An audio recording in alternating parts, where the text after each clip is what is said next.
राधे राधे। महाराज जी, मैं गीता जी का विद्यार्थी हूँ। प्रभु जी, मेरा प्रश्न है कि हम भी गीता जी के विद्यार्थी हैं। जितने अध्यात्म में सब गीता जी के विद्यार्थी हैं। आप क्या विद्यार्थी का मतलब केवल पढ़ने से समझ रहे हैं क्या? नहीं, वो मैं उनको गुरु मानता हूँ अपनी कोई भी। गीता जी को तो आप गीता जी की शरण में हैं। हाँ, आप बताओ। महाराज जी, 18वें अध्याय में प्रभु जी ने कहा है कि तू कर्म स्वभाव से मेरी प्राप्ति करेगा और शांति को प्राप्त होगा।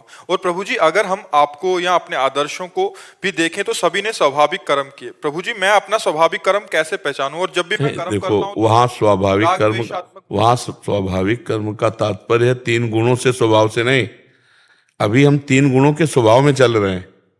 त्रिगुण विषया वेदा, निस्त्रिगुण भवा अर्जुन। भगवान गीता जी में तो बोले ना, स्वाभाविक का मतलब होता है जैसे अर्जुन जी क्षत्रिय कुल में जन्म हुए और भगवान ने संधि कराने की चेष्टा की, लेकिन दुर्योधन बिल्कुल राजी नहीं हुआ। अब स्वाभाविक युद्ध आ गया ना, छात्र धर्म के अनुसार स्वाभाविक आ गया ना। प्रयास किया, असफल रहे, संधि नहीं हुई। भगवान ने कहा कि भाई 12 वर्ष का वनवास, 1 वर्ष का अज्ञातवास पूरा होने पर पूरा राज्य वापस करने की बात थी, वापस करो।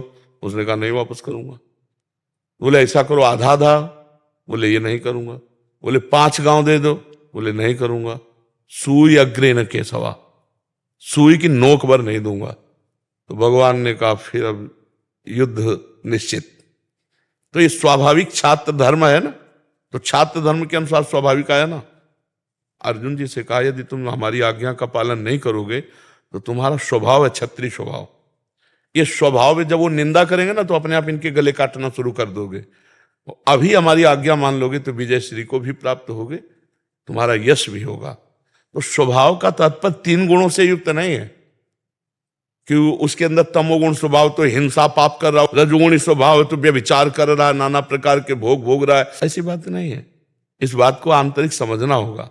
भागवतिक स्वभाव, धर्ममय स्वभाव, जो उसमें लिखा है धर्ममय स्वभाव, मेरी शरण में रहो, मेरा स्मरण करो और धर्ममय स्वभाव का पालन करो। मामनुस्मर युद्ध च। तो प्राकृतिक स्वभाव की बात नहीं कही कि तीनों गुणों से प्रेरित होकर स्वभाव, फिर तो सभी चल रहे, फिर तो सब भगवान को प्राप्त हो जाए।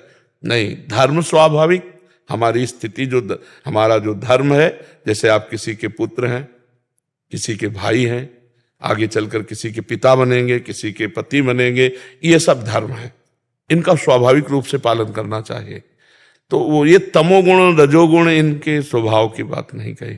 हमारा कारण शरीर तीनों गुणों से बना हुआ है, इसी स्वभाव को तो बदलना है।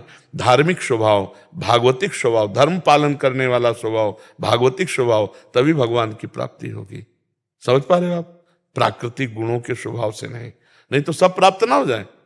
सब चल तो अपने अपने स्वभाव से रहे ना, नहीं चल रहे। कालिया ने भगवान से यही प्रार्थना की थी कि मेरे से नाराज मत हो ना, मेरा स्वभाव रचा गया बहुत वर्षों के बाद बदला लेने तक का। अगर आज हमसे तुम छेड़खानी की तो बहुत वर्षों तक तुम्हारा इंतजार करेंगे, फिर बदला लेंगे। बोले प्रभु ये स्वभाव आपने ही रचा है हमारा। तो ये जो मायाकृत स्वभाव है इसको बदलना होगा साधना के द्वारा। और धार्मिक स्वभाव, भागवतिक स्वभाव से भगवत प्राप्ति होगी, त्रिगुणात्मिका माया के स्वभाव से नहीं। ठीक समझ रहे हैं आप? कोई भी नशा ना करो, किसी भी माता बहन की तरफ गंदी दृष्टि ना करो, अपने जो व्यापार नौकरी करते हो अपने सत्यता से ईमानदारी से करो और भगवान का नाम जप करो। इसी से सबका मंगल हो जाएगा। सब शास्त्रों को पढ़ नहीं पाओगे, सबका सार समझ नहीं पाओगे। हम जीवन भर शास्त्र इसी में, बिल्कुल सब शास्त्रों की सार समझ लो बात। भगवान का नाम जप करते हुए किसी का अमंगल न हो, अहित न हो, कोई नशा मत करो, कोई मान सवांश मत पाओ और ये गंदी बातें नहीं, तो आप मनुष्य रूप में साक्षात देवता हैं। बस चूक ना करना। इतनी बातें तो सरल भाषा में समझ ही रहे हो। हम कह रहे हैं मांस मत खाओ, शराब मत पियो, पराई माता बहनों की तरफ गंदी दृष्टि मत दो और दूसरों का उपकार करते हुए परिवार का पोषण करते हुए धर्म में चलो। जो जहां हो, किसान हो तो धर्म से चलो, व्यापारी हो तो, पदाधिकारी हो तो अपने पद का लोभ ना करो, अभिमान मत करो।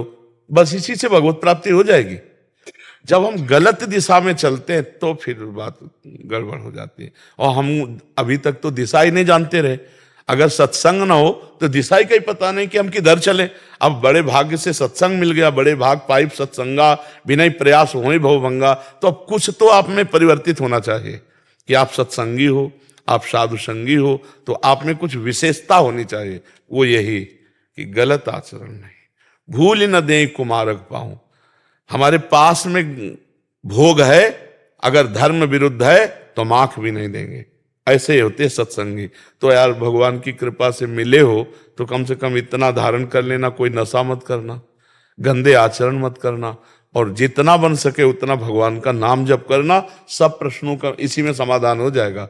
अच्छे आचरण करने वाले को आशीर्वाद मांगने की जरूरत नहीं होती, और बुरे आचरण करने वाला चाहे जहां चला जाए, चाहे जो आशीर्वाद दे दे। भगवान परशुराम जी ने जब आचरण बिगड़ गए ना, तो 1000 भुजा वाले शास्त्राबाहु अर्जुन को काट के फेंक दिया। बुरे आचरण करने वाले को कोई बचा नहीं सकता, और अच्छे आचरण करने वाले को कोई रौंद नहीं सकता। हम ये कह सकते हैं झुक सकता है थोड़ी देर के लिए, लेकिन जब सत्य खड़ा होगा तो वो रौंद देगा उसको, असत आचरण वाले को। जैसे पांडवों को झुकाने की कोशिश की और दुर्योधन बहुत चमका, लेकिन रौंद नहीं पाया पांडवों को, झुका थोड़ा दिया कि बन बन भटकना पड़ा, 1 वर्ष अज्ञातवास रहना पड़ा। लेकिन वहां छत्र के नीचे बैठे महाराज युधिष्ठिर, सत्य ही। इसलिए धर्म से चलोगे तो किसी के आशीर्वाद की जरूरत नहीं, और अधर्माचरण करो तो जो भारत में बहुत बड़ा तांत्रिक हो, जंतुर बंधा लो, अगर सुखी हो जाओ तो मैं बता देना, कलावा बंधा लो, आप जो चाहो करवा लो, अगर पवित्र हो जाओ तो बता देना। दूसरों को दुख दे, दूसरों की हिंसा करे, दूसरों के साथ छल कपट करे, भगवान कहते हैं मोह कपट छल छिद्र नवा, वो कभी सुखी नहीं रह सकता। किसी से मत कहो आशीर्वाद दो, ऐसे कर्म करो कि आशीर्वाद तुम्हारे सामने बिखरा पड़ा रहे।